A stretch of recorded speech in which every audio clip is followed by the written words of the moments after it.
បើគេនិយាយពីដើមត្នោតដែលជារុក្ខជាតិតំណាងឲ្យអត្តសញ្ញាណជាតិខ្មែរគេច្បាស់ជានឹកឃើញដល់នំអាកោត្នោតដែលមានពណ៌លឿងទុំនិងមានក្លិនក្រអូបឈ្ងុយឆ្ងាញ់មែនទែនដែលមិនអាចបំភ្លេចបានអាកោត្នោតមិនត្រឹមតែជានំសម្រាប់បរិភោគលឿងមាត់ប៉ុណ្ណោះទេប៉ុន្តែវាគឺជាសិល្បៈនៃការច្នៃប្រឌិតដែលដូនតាខ្មែរបានដកស្រង់ចេញពីធនធានធម្មជាតិជំនួយផ្ទះរបស់ខ្លួន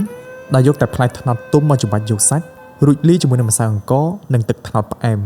រហូតដល់បង្កបង្កើតបានជានំដែលមានសាច់ទន់ល្មើយបង្កប់ដោយរសជាតិផ្អែមមុតបែបធម្មជាតិនំនេះគឺបង្ហាញពីភាពអត់ធ្មត់និងភាពផ្ចិតផ្ចង់របស់ស្ត្រីខ្មែរហើយដើម្បីបានអាកោត្នោតដែលឈ្ងុយឆ្ងាញ់និងមានពណ៌លឿងស្អាតបែបនេះគេត្រូវការរង់ចាំម្សៅឲ្យឡើងទៅតាមធម្មជាតិរបស់វាក្រោមពន្លឺថ្ងៃនិងសីតុណ្ហភាពមួយដែលល្មមហើយនៅពេលដែលបកស្លឹកចេកចេញឬក៏ស្លឹកត្នោតដែលខ្ចប់នំហ្នឹង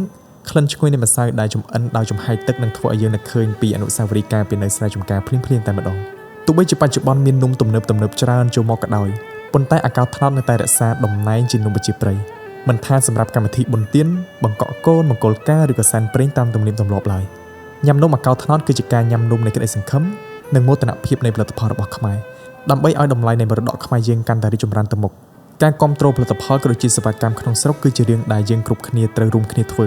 មិនថាជានំខ្មែរឬក៏បច្ចេកវិទ្យាខ្មែរនោះទេយើងរួមគ្នាគ្រប់គ្រងក៏ដូចជាប្រើប្រាស់ផលិតផលរបស់ខ្មែរយើង